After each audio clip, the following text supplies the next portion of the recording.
You can take a guy like Canelo. This guy can do. He can pick and choose who he want to fight. And I'm gonna tell y'all the truth about Canelo. Easy, man. Easy. Terence Crawford was going to get watched by Canelo. I don't think his word is really worth that much. Very hard. Just shock. That's the only way to describe the flood of reactions pouring in as boxing's most respected legends and modern icons finally broke their silence on Canelo Alvarez versus Terence "Bud" Crawford. Y'all sitting up here, y'all praising this dude. This dude was nothing. I was almost 40 years old when I cooked this dude. Easy. Y'all always disrespecting our fighters. A once-in-a-generation mega fight, set for September 13th at Las Vegas's Allegiant Stadium. And no, it's not just predictions we're talking about. We're talking verbal fireworks, suspicion of performance-enhancing drug use, controversial rankings, money-on-the-line bets, and a towering champion who's already eyeing Crawford as his next victim. From Joe Rogan boldly calling Bud the best switch hitter since Marvin Hagler, to Shane Mosley waving red flags about Canelo's sheer size, to Fundora throwing his hat into the ring for a future clash. This fight has become more than just a contest. It's a divisive moment in boxing history, because what was once seen as a mismatch has now exploded into a full-blown storm of confidence, chaos, and deep disagreement, even among the sport's elite. Well, I'm a giant Crawford fan because I think he's the best switch hitter since Marvin Hagler. I'm a giant Crawford fan because I called his coming out fight against Breidis Prescott. If there's one voice that carries massive weight in both the MMA and boxing world, it's Joe Rogan, and he's making it crystal clear. He's Team Crawford. In a recent episode of the Joe Rogan Experience, the UFC commentator gushed over Crawford's timing, adaptability, and unmatched ring IQ, calling him the greatest switch hitter since Marvin Hagler. A bold comparison that had longtime boxing fans raising their eyebrows. Crawford is special, Rogan said. He's one of those rare fighters who thrives off doubt. Tell him he can't do it, and he'll go out and embarrass you. I also think he's one of those guys that if you tell him he can't do something, he wants to show you and shock the world. 1,000%. Absolutely right. I also think Canelo is slowing down, and Canelo is more of a one-punch fighter now than the combination fighter he was when he was younger. While Rogan respects Canelo's experience and raw power, he hinted that age and wear may be catching up with the Mexican superstar. Canelo's slowing down. He used to throw sharp combinations. Now, he's more of a one-punch guy, looking to load up and walk you down. In Rogan's eyes, this fight isn't about muscle. It's about mind. And if Crawford can avoid getting caught early, Rogan believes the fight is his to lose. Terence can take his punch. And what I'm seeing is I see a hungry Crawford, a Crawford that has been looking for the opportunity for a long time, finally getting the opportunity, and really ready to grab the opportunity. Boxing genius Roy Jones Jr. also chimed in. And while his take is more reserved, it's no less insightful. Jones doesn't think weight is the biggest concern for Bud. Not even close. The real issue is who dictates the pace. If Crawford controls the center of the ring and sets the tempo, he'll win. If not, it's Canelo's fight. And with Canelo, I see a guy who, not necessarily hungry, but loves to entertain. Loves to give us the big fights. Always tries to give the big fights. He finds a way to give us big fights. Not going to always win them, but he always tries to give them to us. So he'll be a guy that, if he shows up and does the exact right thing, he can win the fight. Jones is clearly wary of Canelo's methodical pressure and body-punching power. But he also sees Crawford as a chess player in gloves. Someone who can flip the narrative if he comes out with the right game plan. This is no runaway pick. Jones knows Canelo is still lethal, especially when he's aggressive and focused.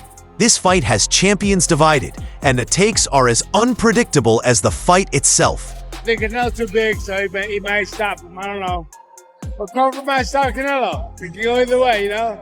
Shane Mosley, who once faced Canelo, believes Crawford's desire to stand and trade will be his downfall. Bud's a fighter. He wants to exchange.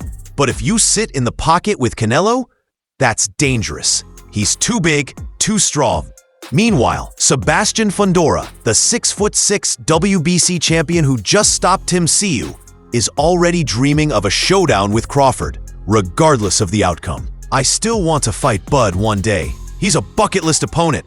Guys, we know about the WBO ordering Fundora and Crawford. We know about them saying a 10-day extension to see if that fight could go down.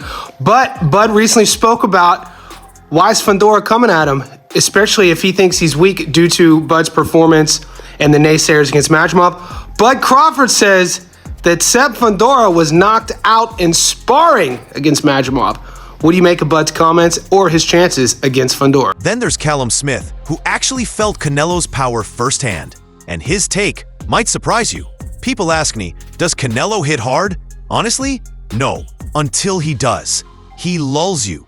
Then that one shot comes, and it's devastating.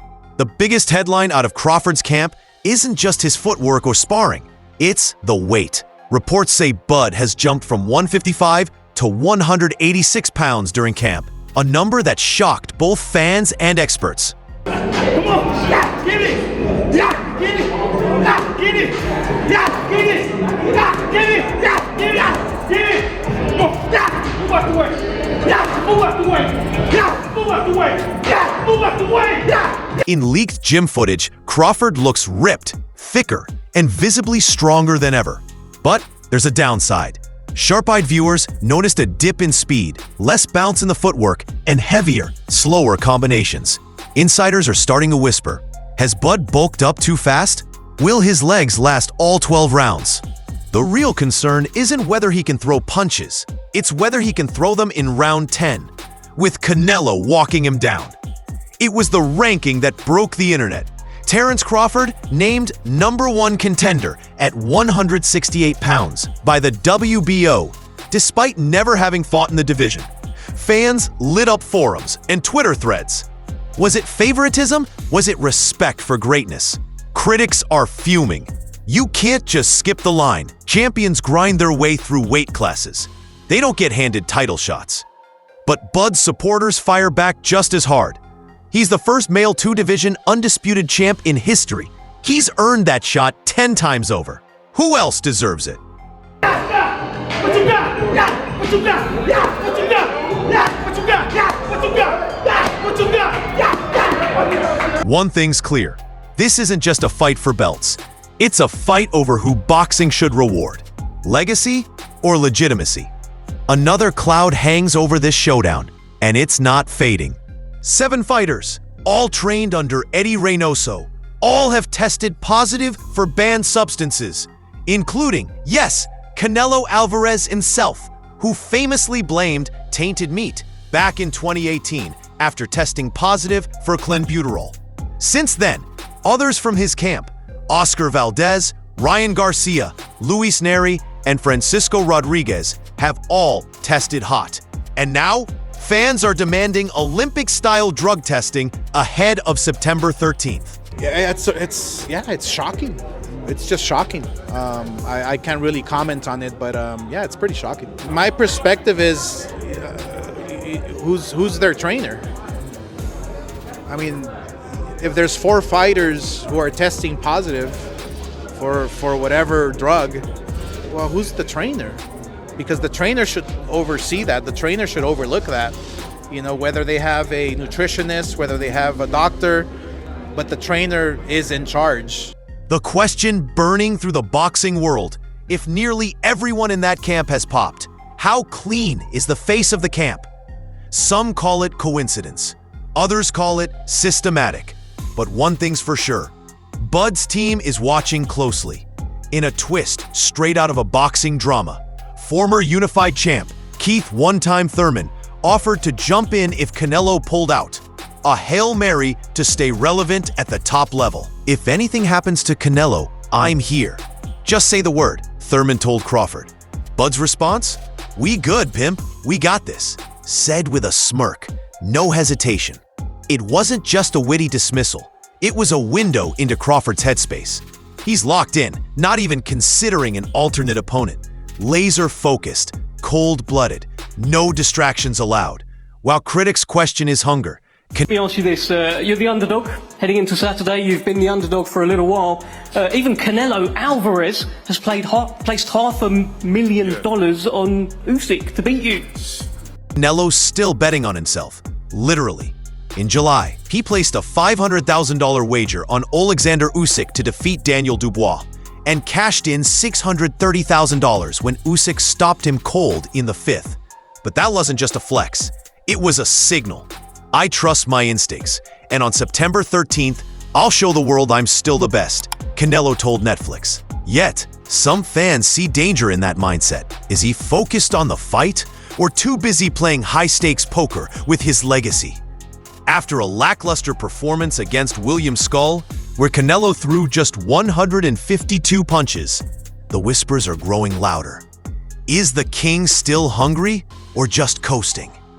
The tickets for Saul Canelo Alvarez versus Terence Crawford just dropped, and the stadium holds 91,000 people. Now, 10,000 tickets were sold just in the first hour. It is most likely that I will attend the event. I can't wait for this fight to happen. Who do you guys have, Crawford or Canelo? Canelo is going to stop Crawford and end his career. If there were doubts about demand, they're gone now. Over 91,000 fans were in queue the moment tickets dropped for Canelo versus Crawford at Allegiant Stadium. And within the first hour, 10,000 seats were gone. For a mismatch no one wanted? This feels like a cultural event, not just a fight.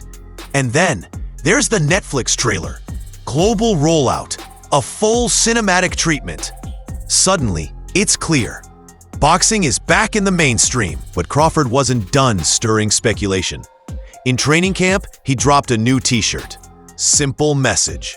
Undisputed ×4. He's already a 4-division champ and a 2-division undisputed king. So what does undisputed 4 mean? Is he hinting at the impossible? Beating Canelo for undisputed at 168, then going up to 175 to fight Dimitri Bivol? A 5-division title run?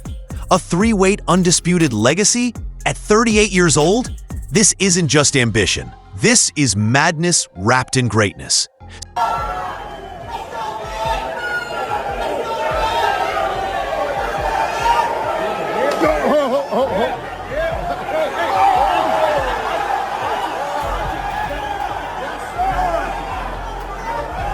September 13th isn't just a date.